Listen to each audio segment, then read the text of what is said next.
Motorman here, and boy, that was ugly. A couple of weeks ago, I had a class with a rider who was having some serious problems. Now, I often have riders who have serious problems, but most of those riders will improve. Usually about halfway through the class, they get the hang of the techniques and they just get so much better. It's amazing. I also occasionally have riders who halfway through the class, they're not doing well and they just quit. Now, I've never had one of these riders who quit and then came back, who went home and practiced, because a lot of times they'll say, well, this is too difficult for me. I'm going to practice on my own and then come back. Well, I hope that you should practice before you get to the class. But if you didn't do that and you come to the class, this is where we practice. This is where you learn the skills. This is the time, the day that you're at the class, that's the day that you need to practice. And I'm watching over you. I'm telling you what you're doing wrong. I tell you how to correct it, and the rest is up to you. But some people have such a high fear level. They have serious problems, and they also have maybe an ego problem where they didn't think they were going to do this bad, so they quit. And I've never had one of these riders who quit ever come back to the class. So I'm going to show you this video, and I'll go over some of the things and some riding philosophies in addition to some rider training. This is the first exercise we do. At first I use the small cones, and that way the riders won't be knocking them over as they try to get a good handle on getting that bike dipping from side to side. That's the idea of this exercise, to feel that motorcycle dipping from side to side and realizing that nothing horrible is going to befall you if you simply turn those bars back and forth.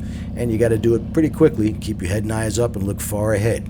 This rider occasionally dips the bike, but most of the time, well, he has a fear because he knows if he turns the bars too sharply, the bike will lean, and he's afraid of that lean.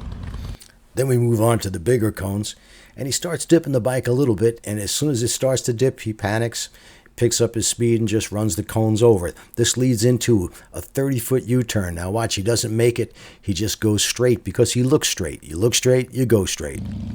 We spend about 35 or 40 minutes on this very first exercise, and that's what it takes for most riders to get the hang of it and start dipping that motorcycle, get over the fear of turning the bars quickly from left to right, right to left. Some riders have a real problem with this exercise, and once we move on to the next one, they start to get the idea. Now we combine this exercise with the next one, which is called the offset cone weave. So they have to, once they go through the offset cone weave, they're going to go back through this exercise, and we'll do that. That's going to take at least another hour, so they have plenty of chances to go through. And each time they go through and they make a mistake, I stop them and I explain what they did wrong, and I told them how to correct it. Some riders take that to heart. Other riders, well, they still have a problem, and you have to tell them over and over again, which is not a problem. And like I've said, the philosophy of this is 90% mental and only 10% physical.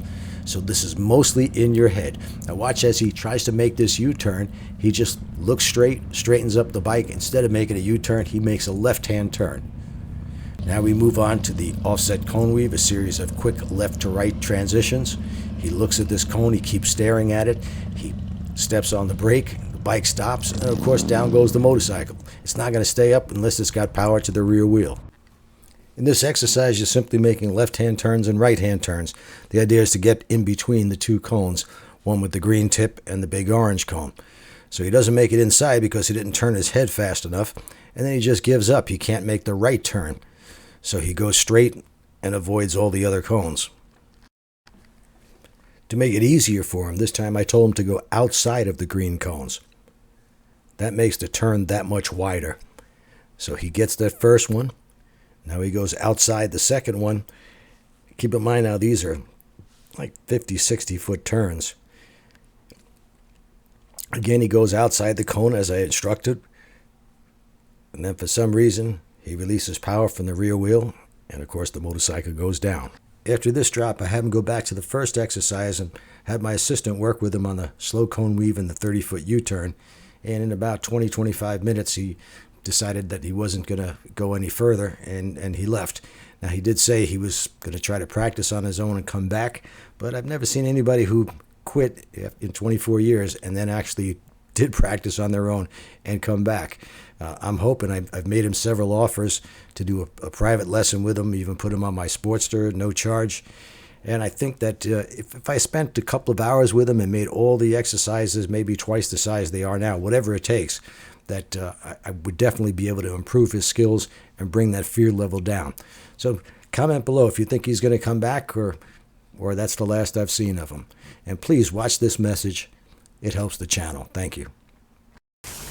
I interrupt this video just momentarily, and I know you hate when you see this because YouTube is putting so many commercials on the video, but it really helps the channel. If you get one of my videos, and we've got a couple of deals on here, this is my most comprehensive. This is the Ride Like a Pro experience video. It shows you the regular course, the Ride Like a Pro course, as well as the actual motor officer course when you want to bring your riding to another level.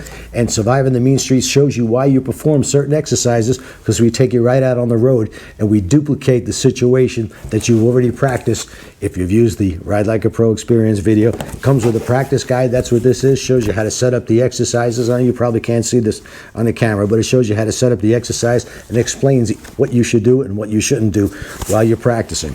You can get these on USB. That's the best deal we've got. $34.95, both of these videos, plus the practice guide, and you could plug this into your phone or into your computer and watch it over and over again, and you always have a hard copy. Thanks for watching, and please go to ridelikeapro.com and get one of my videos, all of my videos, and also get my book. It's a big help here. If you're a reader, it's a page turner, I guarantee it. Thanks.